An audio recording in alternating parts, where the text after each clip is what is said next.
Hello everybody. So I've often found these yoga videos, instruction videos that are shot in exotic locations as rather humorous, but here I find myself in a place where I don't have an alternative or any other space to practice except outside underneath trees and in the wind. So I hope you'll bear with me and look past the pretense, the pretentiousness of doing this video in the outdoors. So we'll start off in a comfortable seated position. You can see I've got a brick and I'm sitting on another brick and a belt. So you'll need at least 2 supportive blocks and a belt for this practice. If you need to, you can pause the recording and then go ahead and get those now. And we're starting off on a block so that we can sit slightly elevated, and we draw the flesh out from underneath the buttocks to come and sit nice and tall right up on the sitting bones, which should help us to draw that lower spine in slightly to come more into a neutral pelvic alignment relative to the rest of the torso, and start with this lengthening of the spine upward from the lower spine. So we begin by drawing the lower spine in and up, and that naturally starts to elongate the side body up, lengthening the body up towards the sky. We're getting a lift in the sternum, and we want to keep this neutral pelvis, allow the legs to drop down. That also helps, but we also want to have a subtle lifting in the front part of the pubic plate.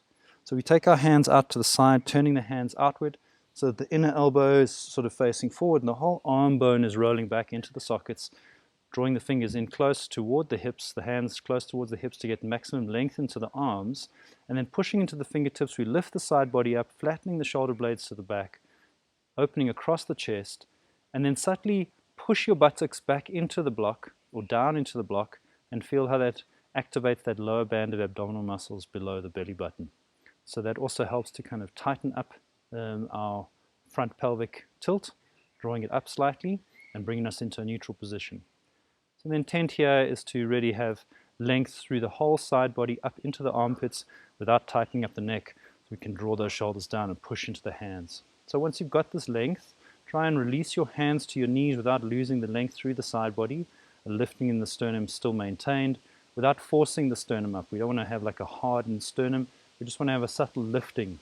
And that lifting also helps to draw the dorsal spine in slightly and get some upper back activation. Hands resting on the knees, we allow the elbows to sink down slightly and pulling the hands, we can draw that front armpit up a little bit and take the back armpit down, tucking it in, elongating along the back of the arm down to the elbow. Move the head from side to side to make sure the neck is loose and relaxed. And then we draw the face slightly backward so that we feel the back of the head, the back of the skull coming into alignment with the tailbone. Once you're in a position that you feel relatively comfortable and balanced, you can look slightly above your eye line and allow the eyes to close. So in this position, now we can have a little bit more sensitivity in terms of balance in the body. And balance is not just for aesthetics' sake, but it helps us to become more effortless in our seat. So if we're not leaning too far forward or too far back or to the left and right, we can, in essence, let the skeletal structure, while in alignment, take most of the weight of the body, and that enables us to stay upright, to sit upright, but still have some relaxation. So use the inhale breath to lengthen the spine upward, gently swaying forward and backward and left and right, just to find that midline balance. And the exhale breath we can use to remind ourselves to release tension in the neck and the shoulders, the skin and muscles of the back, all the way down to the seat. So this balance of alert relaxation, or sitting upright without being rigid and relaxing without being flaccid, is a large part of the balance that we try to achieve in our practice. So see if you can do that now using the inhale and exhale breaths to remind you to lengthen up on the inhale and to soften and relax the body on the exhale.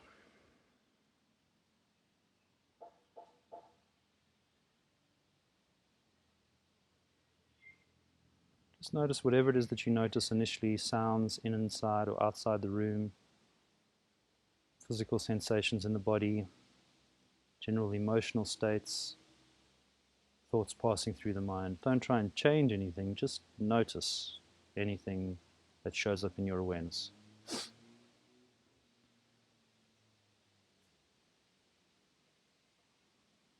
And then we'll open up the class with the chanting of our 3 Oms. So we bring our hands in front of the heart in prayer position, having the thumbs resting on the sternum, drawing the rest of the fingers slightly away. Inhaling to lengthen the crown of the head upward one more time, but try not to let the arm bones roll forward as you bring your hands into prayer position. So keep drawing those arm bones slightly back, shoulder blades flat to the back. A lifting of the sternum towards the thumbs. Take a deep inhale, exhale breath to empty the lungs completely. Then inhale.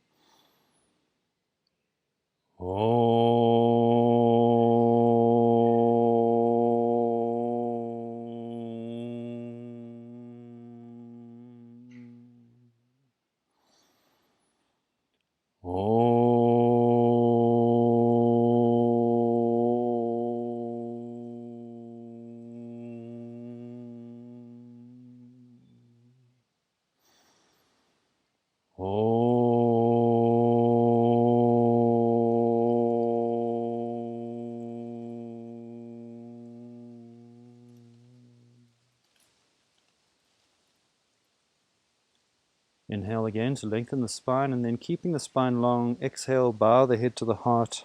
Release the hands down to the thighs with the palms facing up. Inhale, raise the head up, and exhale, open the eyes. All right, so we're going to start out. You can remove the block for now and come into a seated position with your feet about twice the width of your hips apart. Feet flexed, knees bent, and hands behind you for a little bit of support. So we're just going to mobilize into the hips a little bit, but we're going to check our natural range of motion and then our range of motion with other compensatory movement into the hip and lower back. So firstly, we're going to drop our legs over towards the right, and as we come over in this direction, you may or may not notice that in order to drop your leg down more, you have to lift your buttock up. So try and keep both buttocks on the floor and just drop your legs down as far as they'll go while the buttocks still remain on the floor. So we can see that's our sort of maximum range of actual motion in the hip without bringing anything else into play. And then we can drop the legs all the way over, all the way down to the floor, noticing now that the buttock is lifted up and working a little bit more to get more of a stretch, but obviously bringing some other compensatory action in from the hip and the back. Inhale back up to the center point. Exhale, drop your legs over towards the left. Same thing here, trying to keep that left buttock grounded down as we drop the legs over to check our sort of natural range in that left side hip. And then we can drop the legs all the way over, lifting the buttocks, bringing both knees down to the floor, those feet down to the floor. All right. Inhale back up to the center, and we'll go a couple of times the same same thing, dropping the legs over and then dropping them all the way over down to the floor. Inhale back up to the center line, square both buttocks. Exhale, drop down with buttocks grounded, and then exhale, drop them all the way over towards the floor. One more time on either side. Inhale back up to center. Exhale over, both buttocks grounded, then all the way down to the floor. Then inhale back up to center. Exhale with both buttocks grounded, dropping them over as far as we can, feeding the difference and the stretch into the outside of the hip, and then dropping all the way down, bringing some back mobility in there, torso mobility in to help us get that extra range. And inhale back up to square. So just a little gentle mobilization and getting some insight into the actual range of motion in our hips. Then we'll come into Baddha Konasana. So placing bottoms of your feet together, flexing the feet. We're going to take our hands back behind us and gently push the feet together to enable that opening across the hips. So a lot of the time when people come into this posture, there's quite a lot of relaxation in the legs. You want to turn the legs on a little bit more now by flexing the feet, pulling the toes back, and trying to push the outside edge of the foot, here together, and noticing that as we do that, we get a little bit more activation into the buttocks, the outside leg muscles, and that increases the stretch across the groin. So their hands remain behind us so that we're sitting nice and tall and upright, shoulder blades flat to the back, and we're pushing those feet together actively just to the point where you start to feel some activation and stretch into those inner thighs. We don't want to overdo it, so we're still just limbering up and stretching up into those legs, just warming up into the hip muscles a little bit. Okay, so we'll hold for a few more breaths, really feeling that the lifting upright actually accentuates the stretch inside the inside edge of the groin, as opposed to collapsing down. We can't really get the same kind of activation into the legs. So the whole body working as one unit, one activated unit. All right, and then we'll go into Adho Mukha Virasana, or child's pose. So what we're going to do is come onto all fours now. We're going to separate out the knees wide to the edges of the mat, bring the toes to touch, and sit back onto the heels, and just draw the flesh out from underneath the buttocks so you can get a good solid connection between the buttocks and the back heels. If you can't get your buttocks onto your heels, you can always put a block, a wooden block or a foam or something else underneath here, a pillow, just that you can feel some kind of connectivity or feel some kind of tactile feedback between the heels and the buttocks.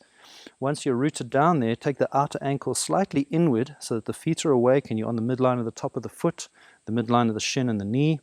And then we're going to walk our hands forward, extending the hands forward. And I always say to people, try to go to about 95% of your maximum length so that you still have a bit of mobility or a bit of nuance into the posture, so you can still draw the shoulder blades back, you can still roll the arms out. If you just go to 100%, you end up kind of brute forcing it and not getting that extension, not getting the subtlety of the alignment, only just extension happening. So reining it in a little bit enables us, like I said, to draw the shoulder blades back away from the neck, to turn the inner arm, the bicep, up toward the ceiling or the sky, and take the outer arm down. So we're rolling that arm outward, and we're trying to use that rotation and the pulling back of the shoulder to kind of open the armpit and drag the undercarriage of the body forward. So extending and lengthening forward, and then gently placing the forehead onto the floor.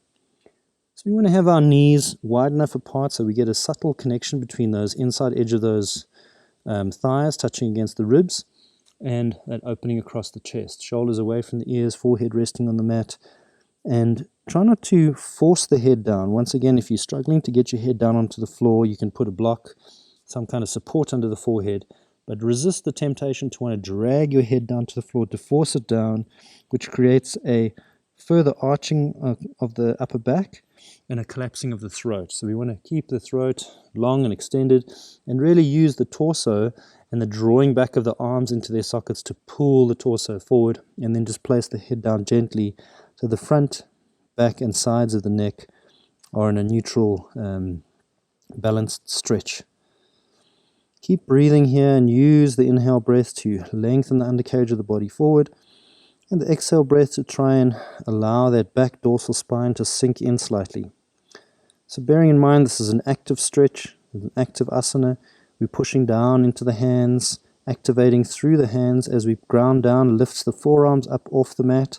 We're externally rolling those arms out, the shoulders are active and awake, the legs are subtly hugging in towards the body.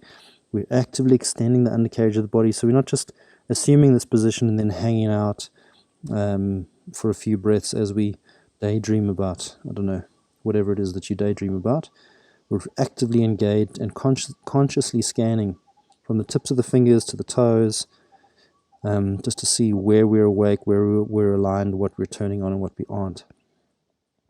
Then from here we'll transition into our downward facing dog, so our preliminary opening stretching postures.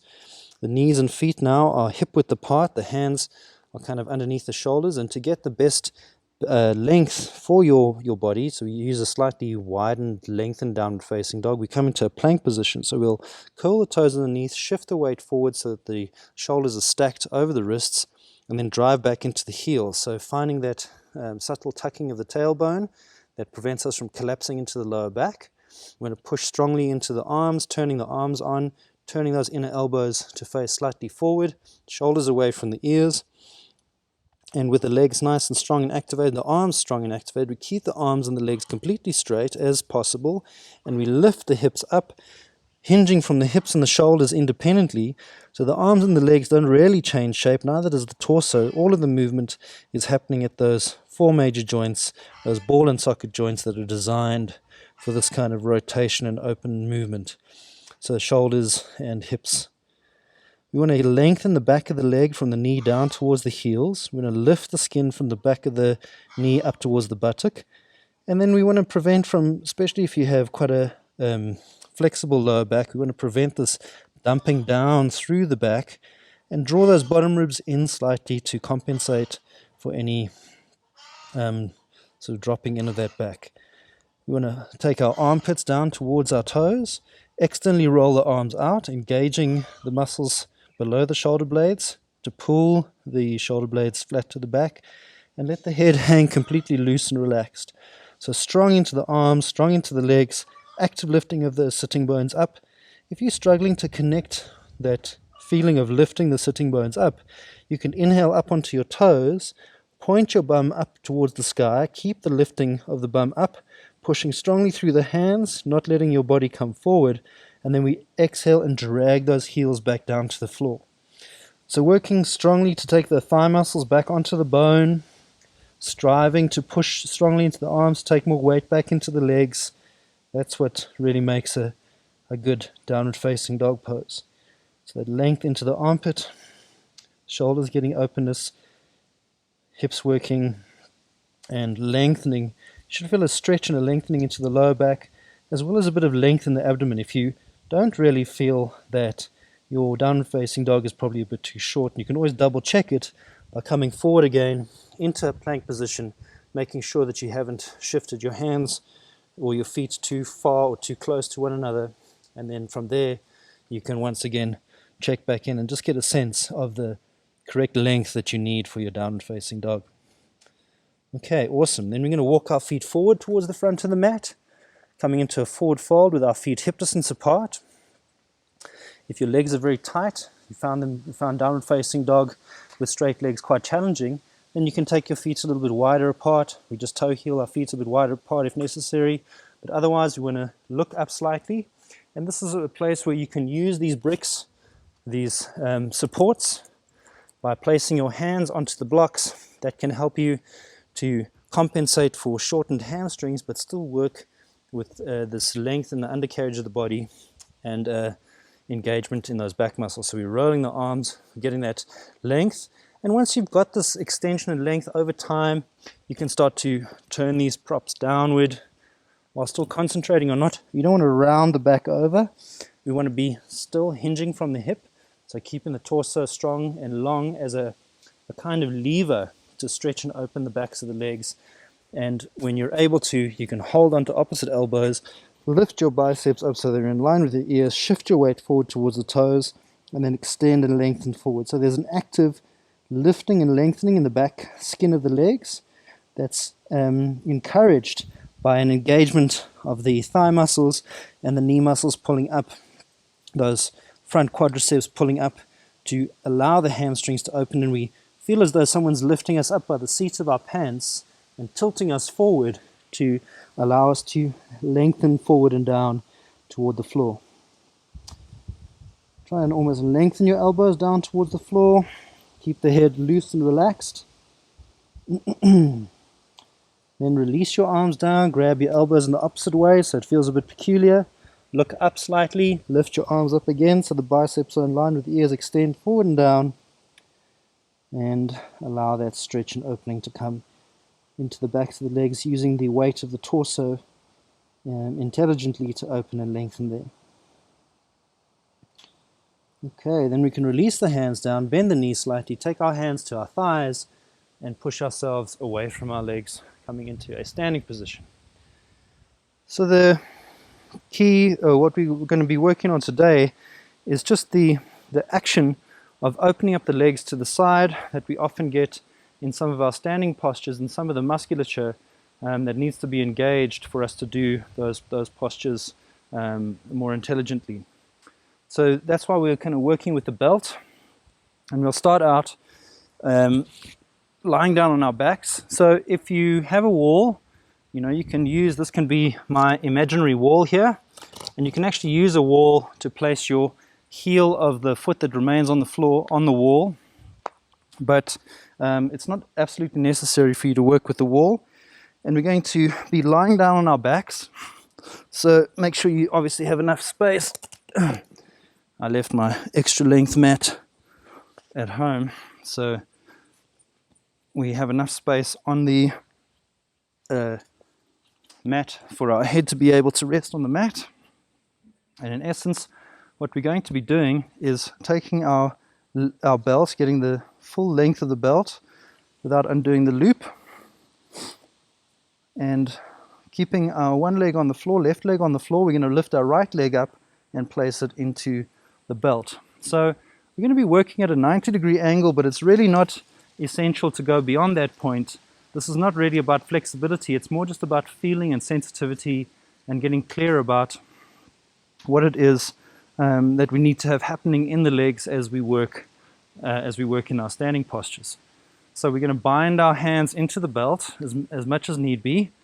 And the key to get a good supportive shoulder action happening is to almost pack that arm bone back into its socket. So you could almost lift up your back, draw that shoulder blade flat to the back, and tuck the arm into its socket, and then reach up and grab onto the belt from there, so that we have a broadness across the chest. In other words, our arms aren't dislocating and reaching up towards the foot. They're packed down, and that's what the benefit of the belt is that we can have a good solid packing of that shoulder joint while still lifting the leg up. So we want to really work strongly into that left leg that's down on the floor. We want to hit that thigh muscle down onto the bone, feel like we're flattening the leg down to the floor and extending into the heel of that leg while drawing those toes towards us. And then we're mimicking the same action on the lifted leg. The thigh muscle is hitting away from us to open and extend and open the back of the leg. That heel is lengthening away and the toes are drawing towards the face. So we wrap our hands into the belt, we get a good solid packing of the shoulders, there's broadness across the chest. So this is first stage posture. Okay, and there's I'm really not just kind of hanging into the belt. You can see my leg when it's asleep has a different shape, so now I'm not really activating the leg. And then when I reach up and I extend into the heel, even though I'm at a 90-degree angle, I haven't gone further, I'm still working quite strongly into the activation of that leg. Phase 2 is shifting and grabbing onto the belt with our right hand. So we get a good solid winding of the belt around the right hand. If possible, we want to try and keep that arm bone tucked away from the neck, shoulder blade tucked back in, arm bone into the socket. And we're going to mimic that action almost with the hip. So the drawing of the arm bone into the socket should be happening with the hip bone moving into the socket. We keep our left leg active and awake, and we actually take our left hand and place it onto the left hip so that we can feel a subtle feedback from that hand. And the idea here is to try and keep the left buttock and hip down as we start to gently, slowly take that right leg out to the side. So if you're able to, if you have the strength in your arm, then you can keep working the upper back muscles with the arms straight, actively working to draw that left hip back down to the floor. We don't let it come up, and actively working to plug the right leg and the right arm into the socket. So strong active engagement. And if you work like this, it also prevents the right leg from falling away from your face as you go further and further into a widened stance. So we want to work to churn the belly button over towards the left to counteract the tendency for the body to want to roll over towards the right, and keep both shoulder blades, both buttock bones flattened to the floor, reaching in to your right heel, drawing the right toes towards the face. Strong active engagement in that right arm. And you almost have to sort of subtly try to incrementally let go of the tension across the groin to let the leg go out without pulling the left leg over as well. Then we inhale, bring that right leg back up to center. If it's difficult for you to bring it up in a straight line, then you bend the knee first. We switch the grip around, taking the bind into the left hand, and taking our right hand and taking the right thumb onto the inside edge of that hip, and the right fingers around the outside. So we sort of tucking that right femur head in subtly with the tips of the fingers. And then we draw that left leg over the right leg over, just until it floats over that left hip. So it doesn't have to go too far over, and we want to still keep our sacrum at least flattened to the floor, so we don't want to just roll over and let everything go with. We want to keep our stabilization of the low back and the sacrum down. As the right leg goes over, we're first of all experiencing a passive extension through the outside edge of the right leg, and then we're working into an active extension by almost feeling like you're pulling the outside of your right leg actively back in towards the right hip socket. So when you actively engage, maybe the posture becomes too intense. You can always ease off a little bit and then work more into the engagement and the lengthening down towards that hip. So we're reaching equally through the outside edge of the foot, outside edge of the leg, and drawing back at the same time. The inside edge of the leg is not asleep, and we're not just forcing the foot open. We're trying to keep the foot square and the foot actively awake and engaged square to the rest of the leg. Both shoulder blades are still down, and we can still work this rolling of the hip out here using the thumb and the fingers of the right hand. And then we inhale, come back to square, release, bend the knee, just hug your knee to your chest, give your hip a little bit of a break, the muscles on the hip a little bit of a break, and then we'll work into the other side. So I'll just change the angle so you can get an idea of what it is that we're doing and how we're working. So now the right leg, that can be where my imaginary wall is, and I've got that right heel against the floor. Right leg grounding down, strong and straight, and I'm taking my left foot now up into this belt. Same thing here. We want to work to keep both shoulder blades flat to the floor, head lying down, the neck is released and relaxed. And there's a nice extension already happening in the back of the leg, but we want to accentuate that a little bit by engaging the muscles on the front of the leg to open and extend the back of the leg to the heel. So the kneecap pulls up, thigh muscle engages, and the same action is getting mimicked on the leg on the floor. In fact, most of our attention will be on the leg on the floor once we start to take the left leg out to the side. So reaching into that right leg, toes towards the face, strong engagement as we lift up, and drawing those arm bones back into the sockets, so not bending the elbows, trying to work with straight arms as much as possible. If need be, you can always wrap your hands into the belt. If you have stronger hands, you can just hold the belt without doing that bind. But ultimately, we want to be engaging the muscles of the upper back instead of using the biceps to pull the leg, and the leg and the arms remain straight. All right. Now we can bind a little bit more into that to get that left hand strongly bound in. And you can see here the left arm and the leg are going to move sort of in unison. And the same action that I'm employing to keep my arm bone tucked back in and my shoulder blades engaged, so my lats are kind of online, I'm using that same action in the outside of my left leg to try and plug the leg into the socket. So as much as the inside edge of the leg is extending as I'm going out to the side, this outside edge of the leg is pulling back and in. So I take my right hand onto my right hip for some tactile feedback to make sure that my right hip is not lifting up involuntarily. And I slowly start to take the leg out to the side, all the while pulling that left shoulder blade and arm bone into the socket and broadening across the hips as I go. So this hip stays down. We drive this thigh muscle down to activate the extension of the legs, and the working of the toes helps. This leg coming out to the side is about allowing the groin to open, and there's activity on the outside edge of that left leg as we pull it back into its socket. Shoulder blade plugged back in. The neck and the throat are totally relaxed. I'm not straining there at all, but I'm concentrating a lot on activating the front muscles of the legs. And in the case of the leg that's gone out to the side, those outside edge muscles are working to help me open the inside edge. So it's an incremental opening across the front to the groin, and then a churning or a turning of the belly button towards the right to compensate for the pulling action of the left leg going out to the side. Hand on the hip to remind us to try and keep that right hip down and feel that right buttock is also helping to prevent the right hip from rolling up. Then inhale, we come back up to center again. Coming back up to that center line, we change the bind. Now I'm holding the strap with the right hand, left leg is up toward the sky. I take my left hand into that hip and I wrap my fingers around, and I'm going to slowly drop the leg over to the side. So I don't have to go very far before I start to feel a nice stretch into the outside edge of that leg. My foot is just past the line of my right hip. This leg is subtly rolling inward to prevent my whole body from rolling out. I'm subtly rolling this leg inward to ground down, and I'm trying to keep my sacrum flat to the floor. I'm drawing the outside edge of the leg back towards the hip, reaching into the toes and the heel, and turning my hip out to the side. Okay, so I can use that left hand to accentuate, to make sure that this left hip doesn't creep up the left side of the body, but is subtly drawn back and out. And then there's an active engagement, a drawing back of the outside edge of the left leg to the hip.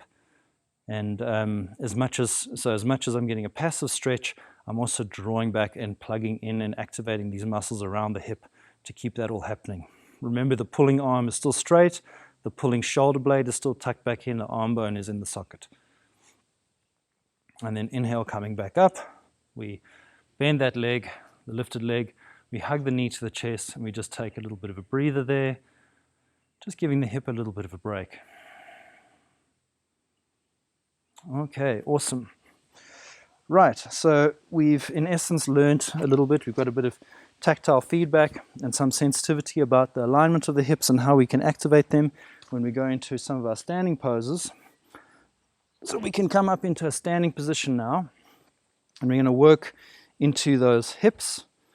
So an active engagement into the hip in things like tree pose, which I guess is appropriate since I'm doing this underneath a tree canopy. Tree pose is really appropriate. So Vrikshasana, I'm going to stand with both of my big toes touching, my heels and ankles touching, coming into mountain pose first, Tadasana. So once I come into Tadasana mountain pose, I want to have active engagement and awake feet, grounding into the ball mound of the big toe, the little toe mound also flattening down, so all those mounds of the toes rooting down to the floor. Outside edge of the foot actively pushing down as well. That little horseshoe shape at the back of the foot, we're trying to ground that down. But then the inside edge of the arch of the foot is lifting up. So we're kind of getting a big horseshoe shape from the outside edge of the foot, small horseshoe shape at the back, and the inside edge of the arch lifts up as we root that outer horseshoe shape down. That engages the legs as well. You can feel as you try and turn your feet on, the legs involuntarily engage. Maybe also you'll fiddle with a bit with your hands. And once we've got a good solid stance, I'll mirror you now. We're going to move our right leg out to the side first. So we're going to turn the right leg out, trying to keep the left leg relatively unperturbed, so the left side of the body remains in Tadasana as we work. We take the right leg up and we place it as high up into the inside edge of that left thigh as possible. All right, so you almost want to align the midline of the bottom of the foot with the midline of the inside edge of your thigh. So we get it nice and high, we get a good solid grounding into the leg, and then once we're in position, we want to turn the legs on a little bit. So we don't want to just be dumping into this leg and letting this hip pop out to the side. We want to draw that hip in by pushing our foot strongly into the floor, and then pushing this thigh muscle, your standing leg, left leg, thigh muscle against the right foot. And in essence, what that's going to do is going to accentuate that opening across the groin that we've already started to work on. So this lengthening from the inside edge of the groin to the inner knee is accentuated, that lengthens out. And the outside edge of the groin that we were working to draw back when we were taking our leg out to the side, this outside from the knee to the buttock is also getting activated. So turn your buttocks on, try and draw them closer towards each other to help open across your hip. Once you've got all of that in position, find your balance, you get this engagement. And then turn the hands out and inhale, raise your arms up. So once we get our arms above our head, we can turn the legs back on again. Palms of the hands are facing towards each other. Inside edge of the bicep is drawing backward. Outside edge of the arm, the tricep is moving forward. So the arms are rolling in the same action as the palms facing towards each other. And then we push into the standing leg. We lengthen up and draw the shoulders down and feel that engagement of the leg still helping us to open across the groin as we extend up and get a little bit of a swaying in the wind.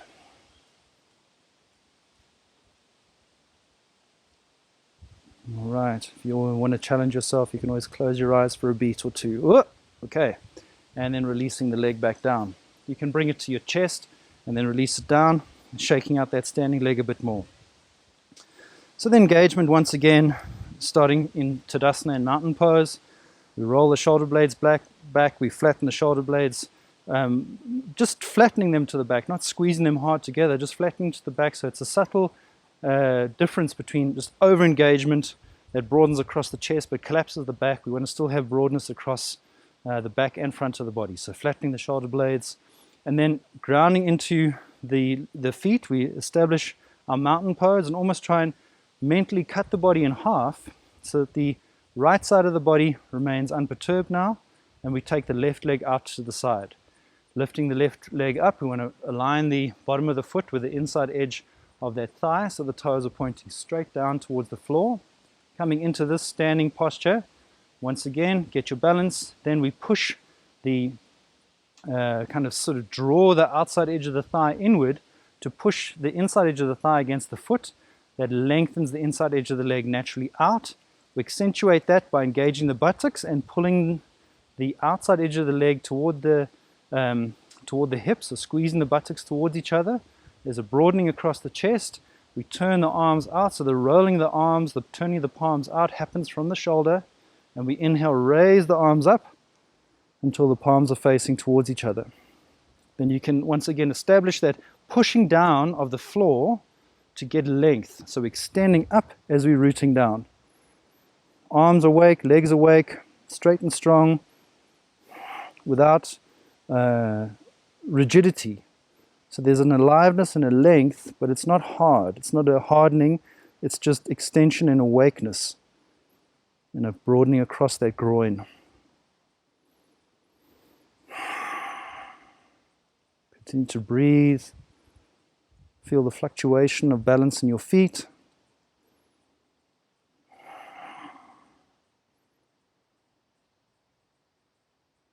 And then we release the hands down. You bring your knee to your chest without using your hands if possible, and relax the foot down to the floor. So shaking it out.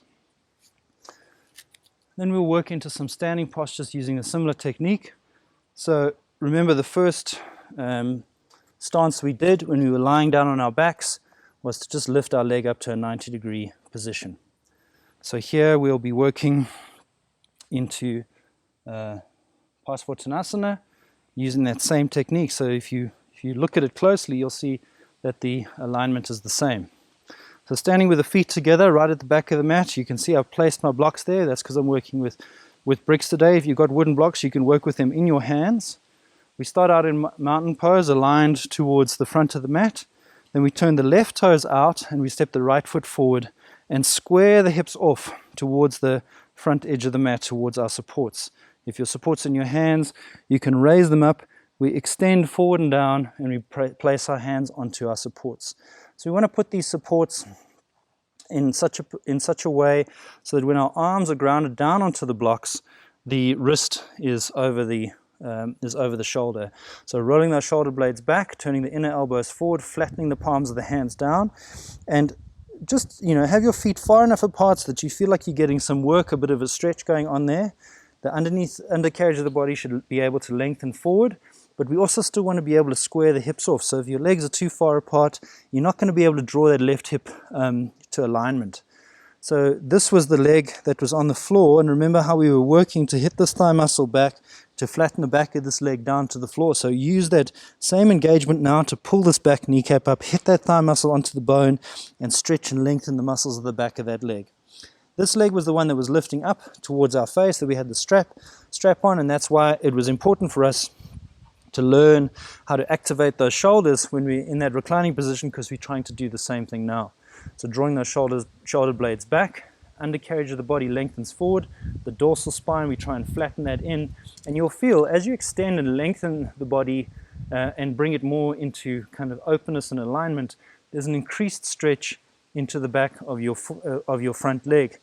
So rounding the body over, if you want to try it as an experiment, you'll feel that there's a lot less activation into the legs when we round the body over and we fixate with trying to get our head to our knee.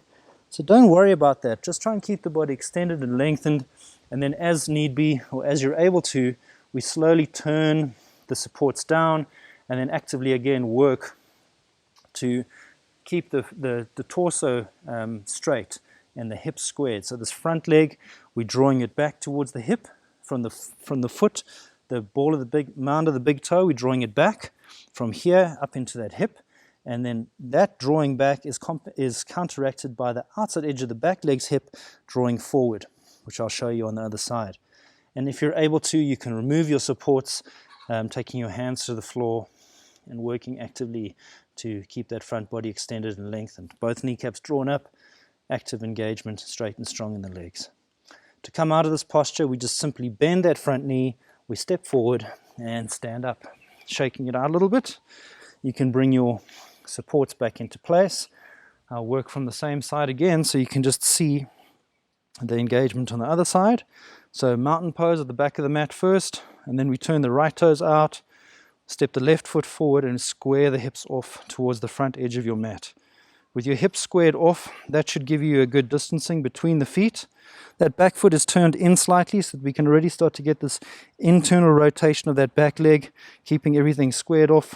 From that point of view, you can work with your blocks in your hands if they're lighter. If you're working with heavier blocks, then rather just place them before you.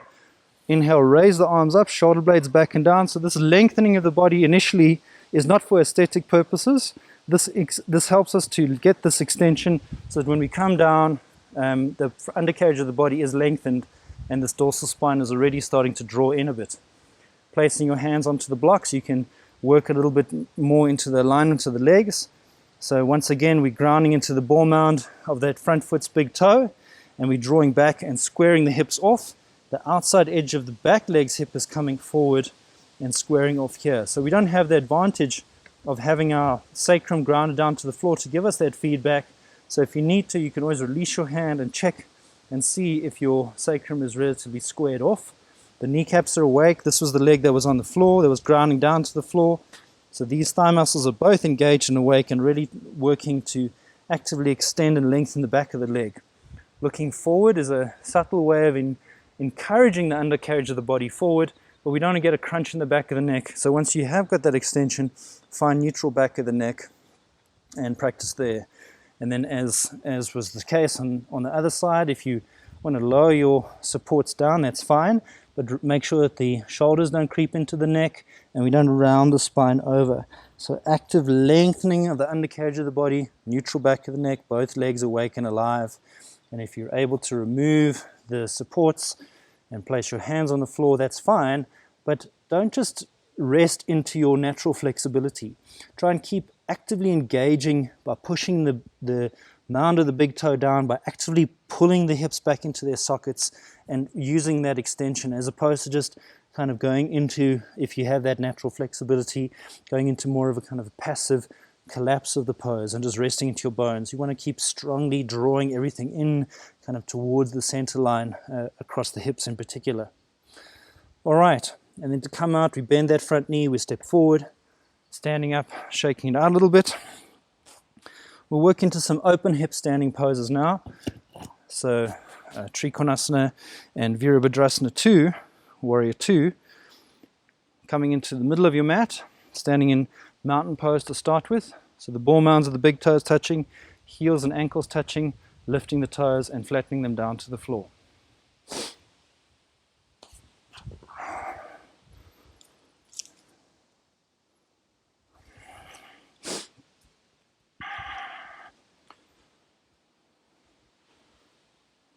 Okay, so standing in the middle of the mat, middle front, middle back, all those toes lifted, gripped, and then the legs turned on, shoulders flattened to the back. So we do a bit of a hopping action. If you've got problems with your knees, rather step your feet wide apart. Hopping action, the hands come in front of the chest, we bend the knees on an inhale and we jump our feet nice and wide apart. So you want to work with a stance where your wrists will eventually, if you hang a plumb line down, your wrists would be directly over your ankles. Okay, so nice and straight and strong in the arms and the legs. We start by turning the right toes out, finding a bisecting line coming from that front foot to cut the back foot in half. Now you can see now in this position, this in essence was the leg that was kept on the floor when we took our other leg out to the side. So remember when this leg was down on the floor, how we had to actively engage to keep it down. We had to draw this thigh muscle back. We had to kind of keep on rolling it in. We had to turn our belly button towards that leg as this leg was slowly coming out to the side. So it wasn't only about all of this action of this leg turning out. There was so much more action that was happening in the leg that was still on the floor. So take some intelligence and some kind of conscious engagement into this back leg, pushing the outside edge of the back leg into the floor as you externally roll the right leg out.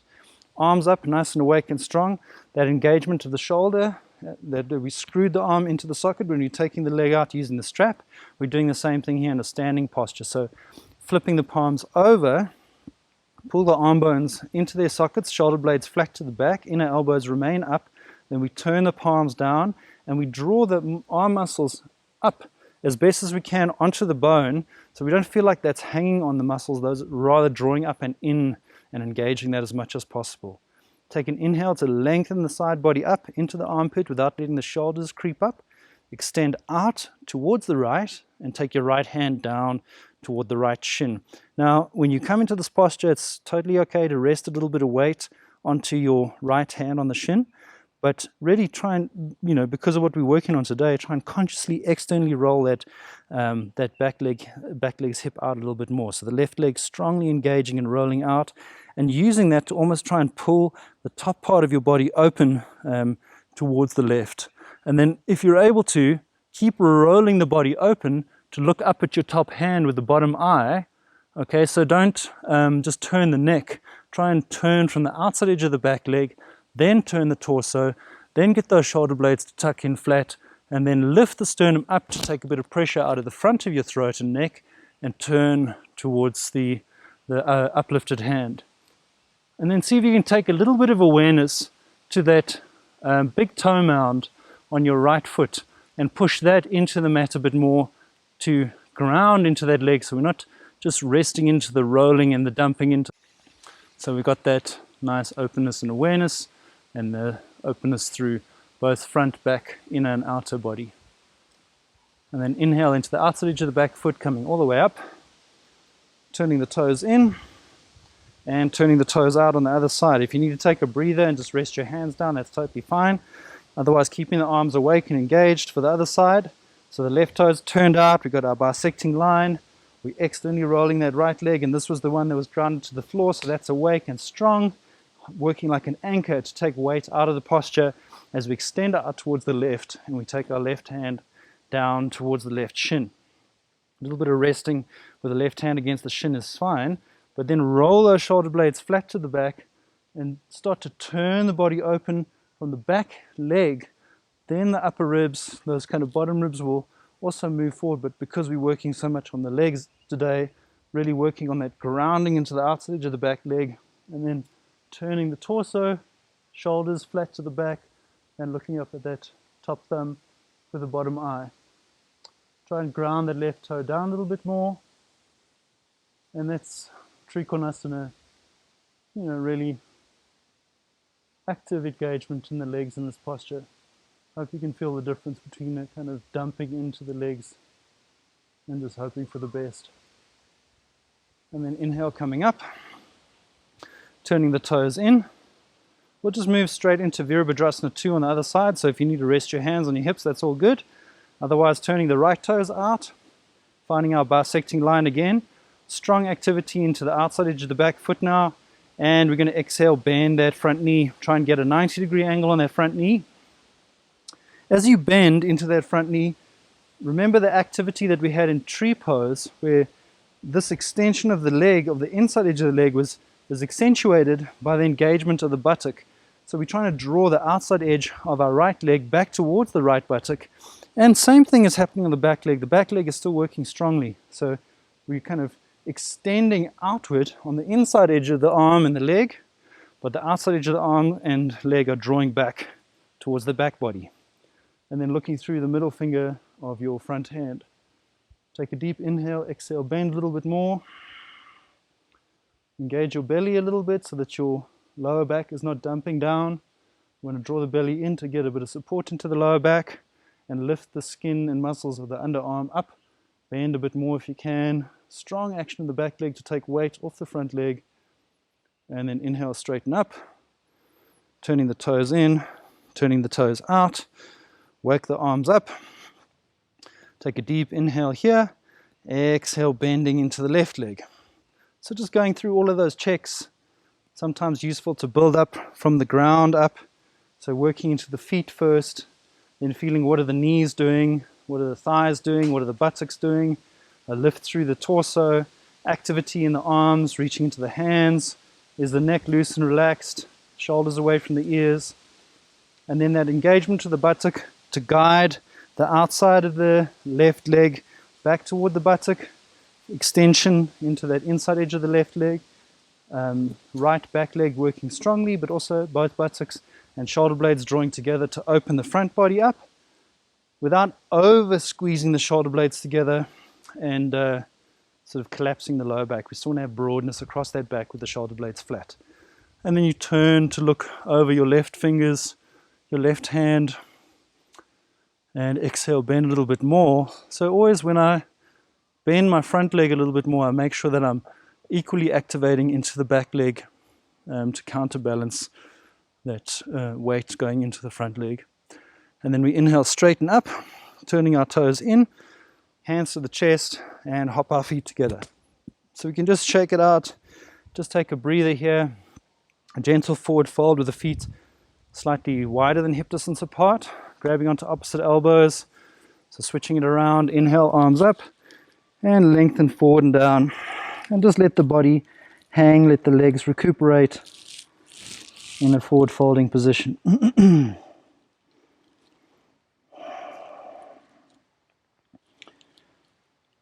Okay. Grab onto opposite elbows. Keep lengthening and lengthening down. Extending those elbows down. Keeping the legs relatively relaxed to just help them stretch out passively. And then releasing them down to the floor, we bend the knees, we take our hands to our hips, and we stand up and just shake it out. So remember, there was another third variation when we were lying on the floor and we took our leg kind of over the center line, and then we were kind of pulling and engaging the leg to draw it back into the socket. That leads us to our third standing posture variation, which is the twisted variations of some of these poses. So first we'll practice our half moon pose, which is kind of a balancing pose in and of itself. And then we'll do the twisted variation of triangle pose and twisted variation of half moon pose. So half moon pose is a little bit of a hop. You can see I've placed my blocks kind of in anticipation on either side of the mat here of where we're going to go to. So you can start off in the middle of your mat. Make sure that you've got some room on either side so that there's no walls that are going to be inhibiting your movement. Hands towards the chest. We start off in Tadasana, then inhale, hop the feet nice and wide apart, turning the right toes out and the left toes slightly in. So we're going to release our left hand to our left hip. We're going to bend the right knee into our warrior two position of the legs.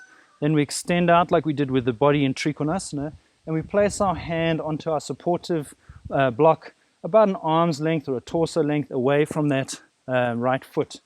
Then we're going to shift our weight into the right leg, hop up, and with the block underneath the hand, we're going to work that same action. So this was the leg that went out to the side, and this one was the one that was grounded down to the floor.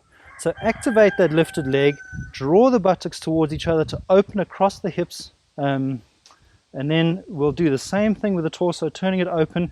We engage the shoulders towards one another and drive into that back heel, pulling the toes towards the face, shoulders away from the ears. Kneecap of the standing leg is also engaged and lifted as we push the heel into the floor. And I find practicing with the block is, it's still difficult to balance, but we get a much more balanced extension through the top and bottom edge of the body, seeing as though there's quite a difference between the length in the standing arm and leg. And then to come out, we bend that front leg. We step deeply back, seeing if we can transition out the same way we went in. So the hand comes back to the hip. We inhale, come up into our Virabhadrasana 2, straightening up the leg. And then both hands to the hips, we turn to face towards the front. We'll transition straight into the other side now. So we can turn the left toes out, right toes slightly in, arms up to begin with. We bend that front knee into Virabhadrasana 2, and we extend and reach out.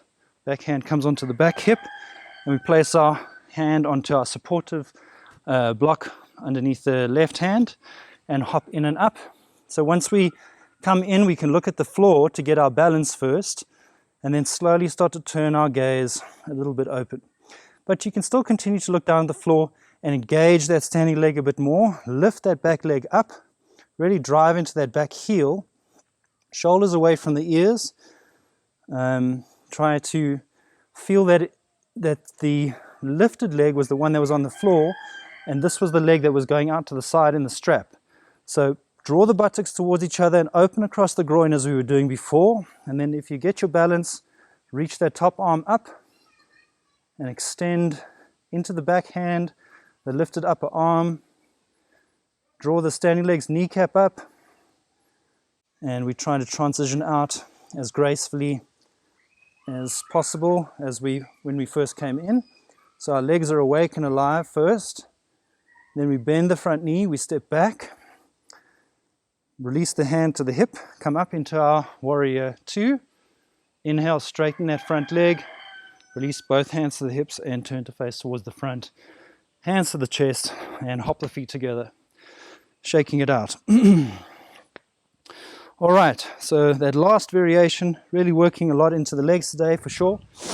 The last variation is the kind of crossing over the midline of the legs that we all do in our twisted variation of the posture. So remember, this was the one we were lying down, and we took our leg just slightly over. So we didn't throw the whole sacrum and lower back out of alignment. We try to keep that sacrum square, and we will, in this posture here, we're going to try and turn the torso independently of the legs while keeping them quite stabilized. So we start off at the back of the mat. The toes and heels are together to start off with to get our Tadasana pose ready. And then we turn the left toes out, stepping the right foot forward and squaring the hips off as best as we can. We take our blocks now and put them back as we had before, kind of in line with the front toes, or in any position that we need to in order to make sure that the shoulder is the wrist is underneath the shoulder, so the arm bone is straight. So in this case, the right leg has come forward, my left hand remains on the block, and I take my right hand onto my sacrum to just check that my sacrum is in alignment. So remember, it's about drawing the front leg back and the back leg's hip slightly forward.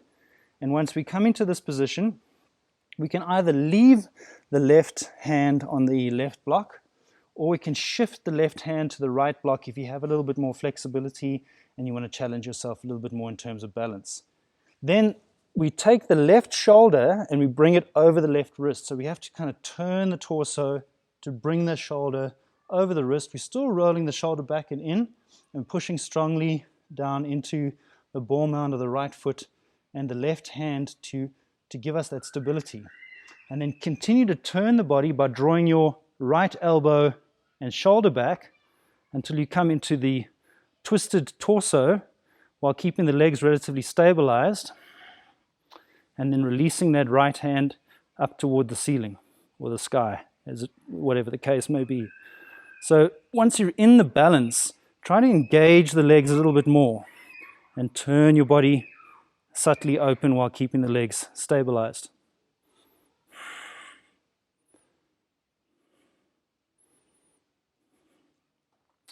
All right. And then release your hand back to your sacrum, turn to face towards the front, bring your left hand back to the left block, right hand back to the right block, bend the front knee, step forward, and stand up. So we'll do the same thing again. And you can feel how there was that kind of turning across the midline that mimicked the action that we initially did when we were lying down with the strap. So turning the right toes out now, stepping the left foot forward, squaring your hips off towards the front edge of the mat. Take an inhale, lengthen up. Exhale, extend forward and down, and bring the hands on either side of your front foot. So remember that back leg really needs to be quite strong, because that was the one that was down on the floor that we were grounded down. So we activate onto that thigh muscle, keep it strong, and then we mimic the action again, once again on the front leg, kneecap pulled up, thigh muscle engaged. Starting by taking your left hand and placing it onto your sacrum with the right hand onto that right block, and then as the case may be, you can either leave the hand on the right block, or if you want to challenge yourself a little bit more, you take the right hand over onto the left block and turn your body. So now that the shoulder is over the right shoulder is over the right hand, right wrist, we draw the left shoulder and elbow back, grounding into the left big toe. So the foot remains grounded down, the legs remain strong and stabilized. We turn the torso independently of the legs. And then when you have your twist in place and your balance, you release that top hand up toward the sky or the ceiling. And if you have your balance and you're feeling comfortable, see if you can look up at your top hand with your bottom eye, and that's Parivrita Trikonasana, or revolved triangle pose. Obviously you can do this without the blocks, but it just helps in terms of keeping length through the torso, given the difference between the length of the arms and the legs. Releasing your right hand, your left hand back towards your sacrum. Take your right hand back to the right block. Release the left hand to the left block. Bend the front knee, step forward, and stand up, shaking it out a little bit. So challenging postures, no doubt. Working very strongly into the legs. And what is recommended for rejuvenating the legs, some of that kind of lactic acid buildup, we do a bit of compression into the legs, which is through Virasana. So sitting with your knees together, your feet wide enough apart so that you would inevitably be able to sit on the floor between your feet. You take a support, or as much support as you need, and place it onto the floor between your feet. And we're going to reach behind the knees to grab onto the muscles and skin behind the knees and pull the calf muscles flatten out, and then sit back down onto our support and release the hands from behind the knees, getting them out. So when you come into Virasana, you should ideally be able to slide your hands between your hips and the edges of your heels, so that when you develop the flexibility, you can sit down on the floor between your feet. One of the sort of compensatory actions that often will happen though in Virasana is that the inside edges of the legs on a lot of people will roll in. So this is a kind of collapsing that happens if we don't engage. We just sink into our natural flexibility, and what that'll do is put an imbalanced pressure on either the inner or outer knee. So to compensate for that, take your hands to the side, lift your buttocks off the block or your support, and then squeeze the thighs towards the midline as though you're trying to squeeze something between your thighs. And you can look down at your thighs and notice as you do that, the inside edge of the thigh naturally lifts up. So we want to keep the inside edge of the thigh lifted up, the thigh is squeezed in towards the midline, and then draw the buttocks back and sit back down onto the block.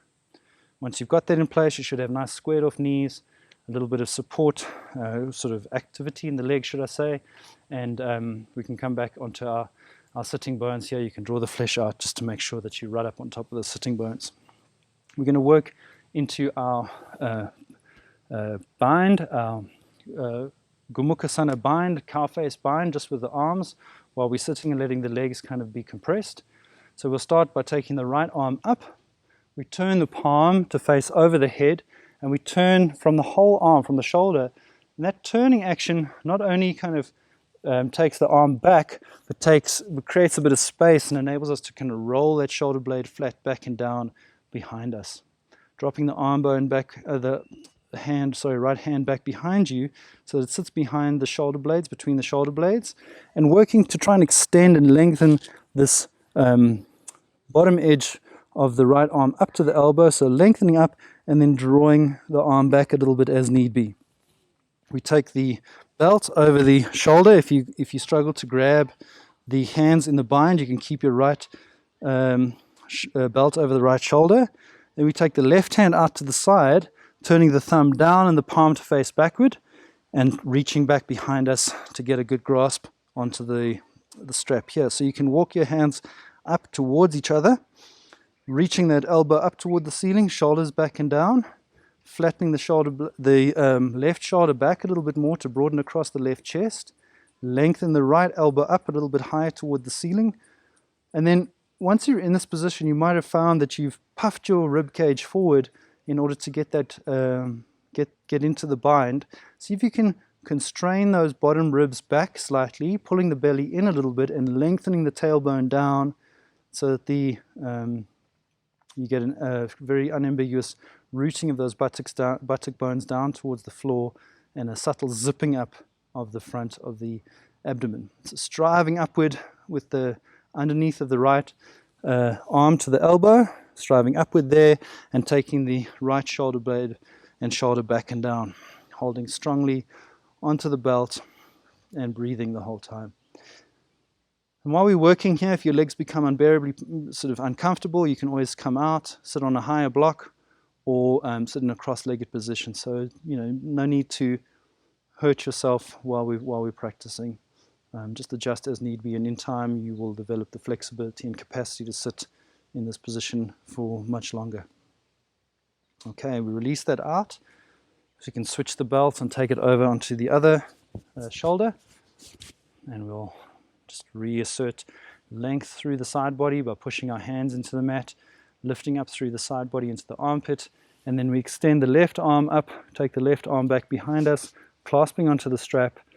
Right arm comes out. We can first just kind of use the right arm to encourage that left arm up as we draw this left shoulder down. So we don't want to pull the arm so far over that it pushes the head forward. I'm trying to keep a little bit of space between the upper arm and the side of the head. We hold onto that belt, take the left hand out to the side, the right hand out to the side, flip the palm over, reach back behind us, clasping onto the belt, and then drawing the hands towards one another as we extend up.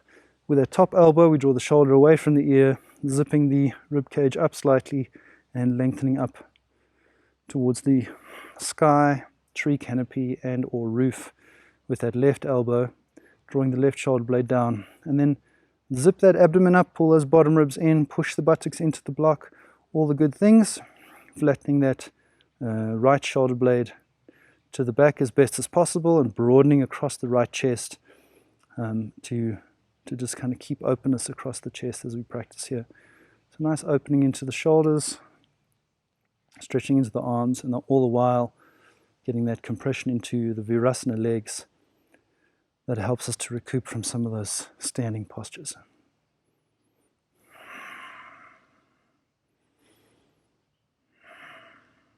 Lengthen up on the inhale breath, draw the shoulder blade down and soften on the exhale breath. And then release out. And you can just take the belt off for now. We'll just do one more kind of shoulder opening stretch. So we're going to do our Garudasana arms, eagle arms. We take our arms out to the side. And we're going to wrap the right arm underneath the left and bind into this position. Then we're going to lift the arms up so that the elbows are the same height as the shoulders, and take the hands out so the wrists are over the elbows, and then we draw the shoulder blades back and down. So feeling that the relationship between the arms, the forearms lifting up and the shoulder blades drawing down is related, and you can feel a nice stretch and opening into the musculature around the whole shoulder blade, a little bit into the neck and that brachial complex. And once again, making sure that you're not kind of lifting up so high that you're starting to arch into the back. You keep those bottom ribs constrained in. I often make the joke that this is a great posture to adopt if you're in an argument with somebody, because then they can't see your face and you can't see them, and maybe if you're lucky they'll go away.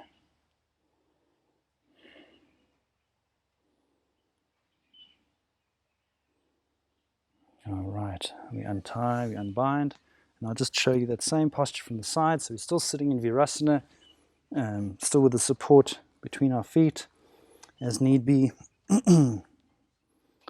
So you can remain in your Virasana as you were. This is just to show you. So now we take the arms out to the side again, and this time we're going to wrap the left underneath the right, so coming into our bind, getting the palms to touch as best as possible. Then we lift the arms up so that the elbows are the same height as the shoulders. Take the hands away so the palms or the wrists are over the elbows. Draw the shoulders away from the ears, and as we slide our arms up in front of us, we draw the shoulder blades down, and those two actions should be balanced out so that we're not just doing one or the other, but try to sort of balance the stresses or the force of the posture equally between the shoulders drawing down and the forearms lifting up. Continue to breathe, rein those bottom ribs in slightly, root the buttocks into the blocks.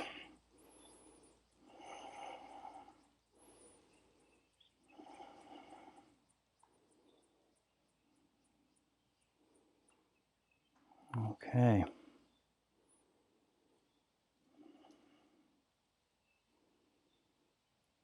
And then release down, untie. And we can come off out of our Virasana position. So just gently coming onto all fours. We want to slowly stretch and lengthen out the knees without too much force initially. So on all fours, we move into a passive stretch, just making the shape of a lengthened leg back behind us. Once the blood returns into the back of the knee, then we can actively stretch and lengthen it out. And then release down. We go into another passive stretch on the other side. So just the shape of the leg straightening out, waiting for some blood to return to the knee, some of the discomfort to subside. Then actively engaging and lengthening, stretching into that heel. Cool. And then we release down. You're going to just go into a little bit of balancing pose, just activate some core muscles here. So imagine that you are screwing your hands into the floor, drawing those shoulder blades flat to the back again, and rolling the arm bones into their sockets as before. So the hands are shoulder width apart, the knees and feet are hip distance apart. And we've got the cat and cow are our two different extremes of kind of working into the back and the pelvic tilt. So cow would be a kind of collapsing of the lower back and an extension of the front part of the body as we look up. And cat would be an arching of the back and kind of compressing of that abdominal cavity. So we're going to find the balance between those two extremes. So we start in cow by sticking our bum out behind us, lifting the back of the legs up and feeling that openness, that stretching into the abdomen, but a lifting of the skin of the back of the legs. And then without letting the skin at the back of the legs drop down, see if you can subtly zip up your abdomen. So just contracting it as much as need be to get length through the lower back, to feel some abdominal engagement, but try not to let the skin at the back of the legs drop down. Once you've got all of that in position, shift your weight into your left hand and your right knee and lift the left leg up, drive into that left heel. Try not to let the left hip flare out, so keeping it squared down with that zipping up of the abdominal area, and then raise the right arm up and turn the palm as though you're shaking somebody's hand. So reaching into the fingertips, shoulders away from the ears, reaching into the fingertips and the heel, and then at the same time pulling that belly in so that you're not arching or collapsing into your lower back, extending and lengthening and breathing the whole time. The neck is neutral. I'm trying to hold for a few more breaths. And just feel how you might have the tendency to want to just fall into that lower back if you've got weaker abdominal muscles, and let that give you some insight into the engagement that's required or the strength that's required from the front part of the body to support the muscles of the back, and maybe some default activity that you tend to want to kind of drop into the back to let that happen. Okay, release the hand and the knee down. Once again, get your balance. Screw your hands into the floor, screw the arm bones into their sockets. So when I say screw the hands into the floor, I mean like imagine that you are trying to turn the lid on a jar on. So not actually turning your hands out, but imagining that you're screwing them into the floor and getting that rotation into the arms. Once we get this engagement, we shift our weight into our right hand and our left knee. We start by lifting the right leg up, reaching into that heel, pulling the hips to square, zipping up the front of our body. There's that imaginary sort of tight jeans that we zip up in the front, or compression drawing into the abdomen, and then we float the left hand up and turn the palm to face as though we are shaking someone's hand. So just for the record, just to be clear, it's very awkward if you try and shake somebody's hand with the left hand. So it's just an analogy I'm using here. If you try and do that in real life, you might cause some embarrassment and confusion for the person you're greeting. So another yoga joke there.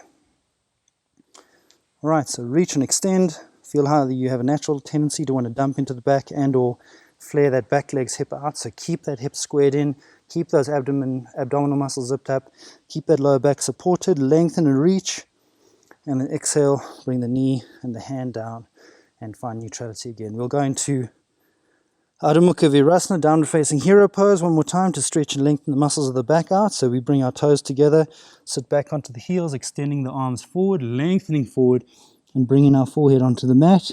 And we'll go into a slightly passive variation now. So we allow the elbows to rest at the floor. We bring the hands just until the sort of index fingers and thumbs touch together, and just rest down for a second, letting that lower back gently sort of extend and lengthen out. Just catching our breath.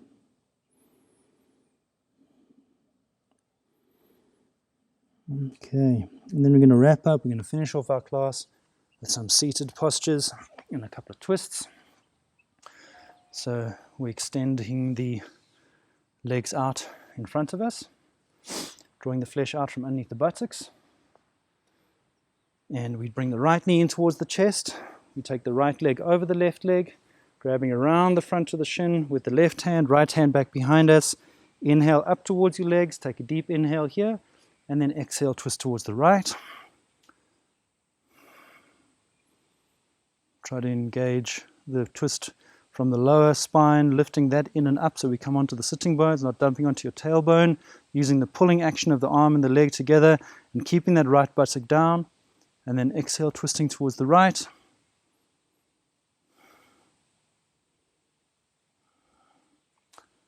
And then we drop the chin to the chest, turn to face towards the front, extending both legs out.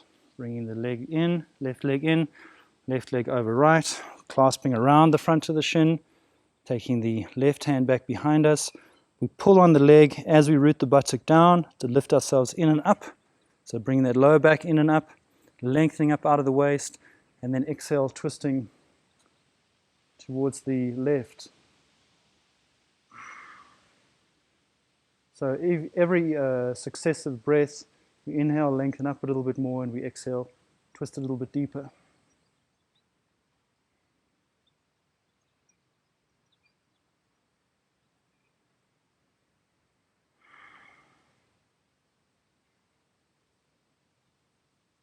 One more time, lengthen up on your inhale breath.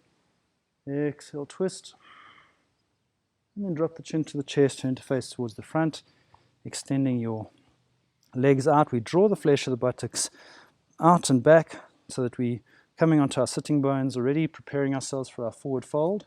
So if you have a strap handy and you're quite tight in the backs of your legs, or even if you are quite flexible, it's always a good idea to practice with the strap to provide the support or the kind of training of the muscles of the back before we go into our folds. If you want to work with your feet slightly wider apart, if you've got very tight hamstrings, that's always a good idea, but you can put a block or support between your feet in order to stop them from drifting together. Obviously, as you pull on the strap, it draws the feet together. If you have more flexibility, you can work with your feet together, but just notice one of the diagnostics that we can use to tell if the legs are in alignment is if the inside edge of the feet are falling towards you. That's a tendency, or it's kind of indicative of the legs rolling out to the side. So you can kind of manually roll the legs in a little bit more so the inside edge of the thighs face towards each other, the knees face upward, and that should start to align or help you to align the bottoms of the feet to a flat wall, imaginary wall, and stop those inner arches from falling towards you. So bringing the legs into alignment first, holding onto the strap, we bind our hands into the strap, we pull ourselves in and up, coming into an upright position, so really coming onto those sitting bones. Those of you that don't need the strap from this point on, you can kind of just try and keep this openness in the front body as we come forward. Those of you that are struggling with this posture, just stay like this. There's no need to go forward. This is still Paschimottanasana, still forward fold, or the initial preliminary stages of it. The key here is to use the musculature of the upper back or the whole back to keep the torso, the front part of the torso open and engaged, and then to turn the whole torso into a kind of lever so that as we lengthen forward, the torso remains straight and strong, and that leverage is what opens and lengthens and extends the back of the leg.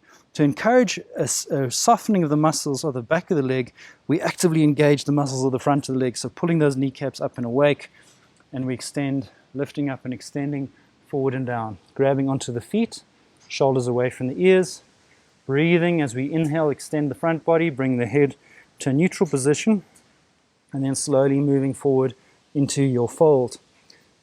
Try to make sure that the first point of contact is the lower belly, the lower rib cage, and then moving from there so that we resist the temptation to just drop the head down towards the knees. We want to extend forward towards the feet, getting a good long length.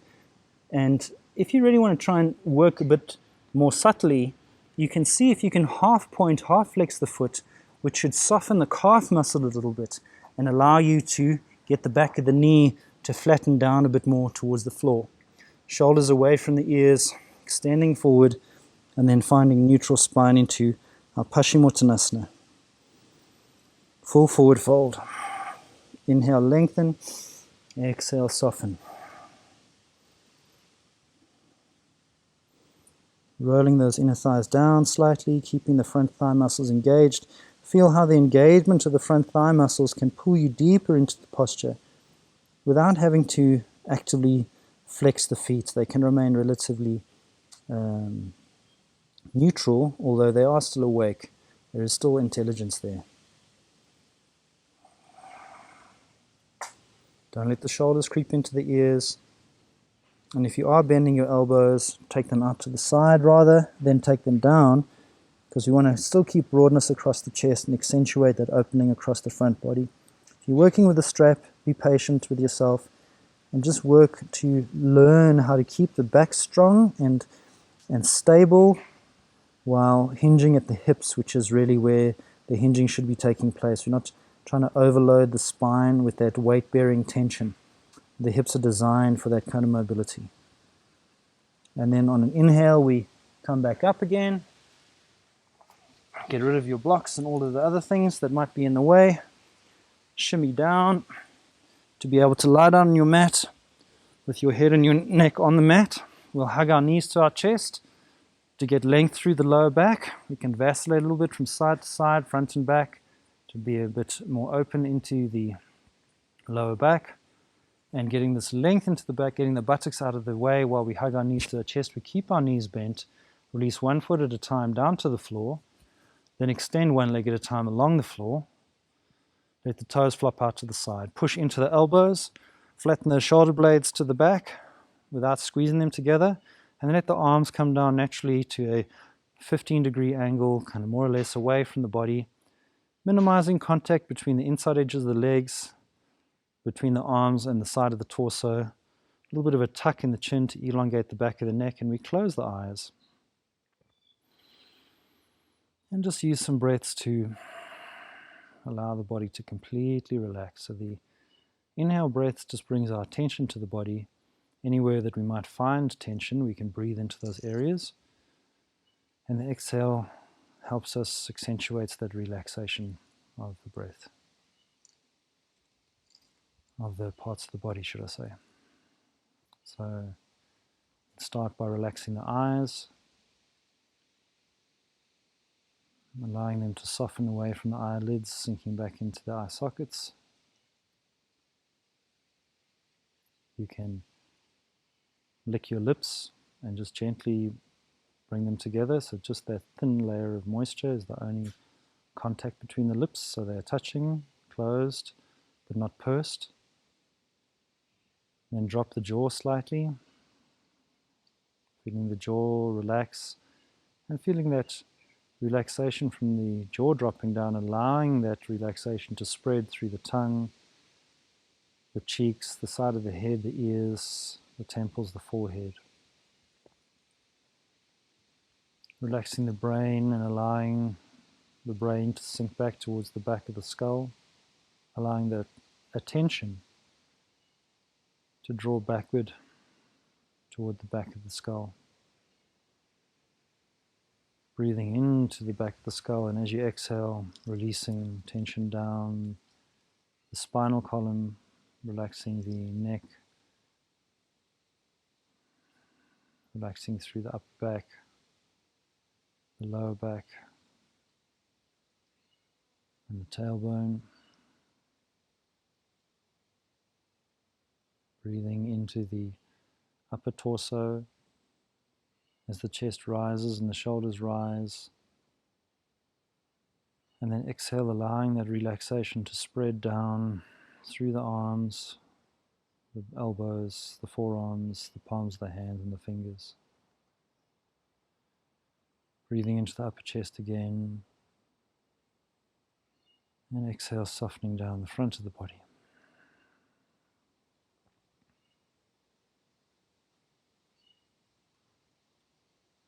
Relaxing the buttocks and the groin, the whole hip girdle. Relaxing the sexual organs and the thighs,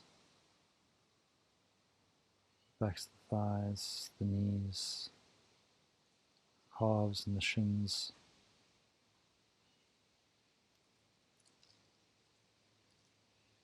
The whole body completely relaxed and at ease. Now, if you feel tired and you nod off or lose consciousness here, your mind wanders off, that's fine. But if you're able to, try to keep gently, subtly aware of the state of relaxation in the body and mind, deepening your experience of it through a subtle, non-grasping attention, just resting into it, resting into the breath.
If you feel the need to remain here for a little bit longer, by all means do so.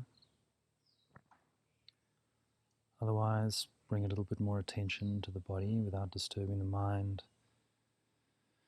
Deepen your breath slightly. Be aware that it's a conscious choice to keep the body relaxed and the mind at ease and spacious. No need to let everything come rushing in as we transition out of our practice. Slowly, so as not to disturb the mind, bring one hand at a time to rest on the abdomen. Feel the slow rise and fall of the breath there underneath your hands. Take a deep inhale into the belly and exhale. Sigh it out. You can do that a few times.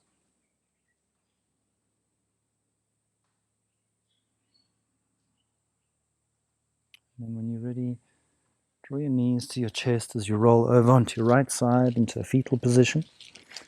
Drawing the knees and chin to the chest so that the spine rounds, and we rest in a fetal position.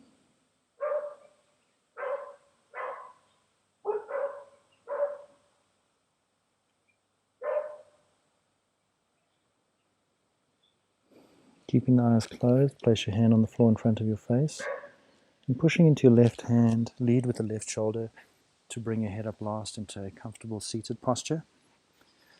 So the spine is upright, the shoulders are relaxed and down, the chin is parallel to the floor and the throat is open.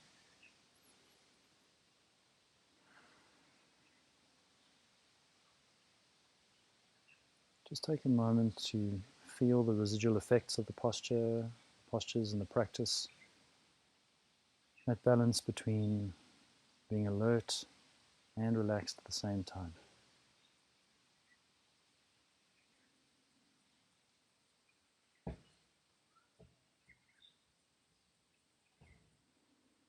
Bring your hands in front of your heart in prayer position.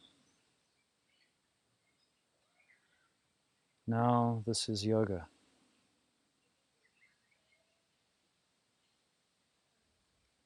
Raising the hands up between the eyebrows and back down to the heart. Namaste. Om Bolo Sat Guru Bhagavan Ki.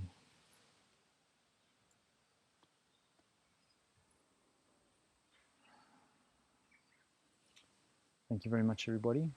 I hope you have an awesome rest of the day. Stay out of trouble. And keep tuning in for any future yoga classes that get added to this channel.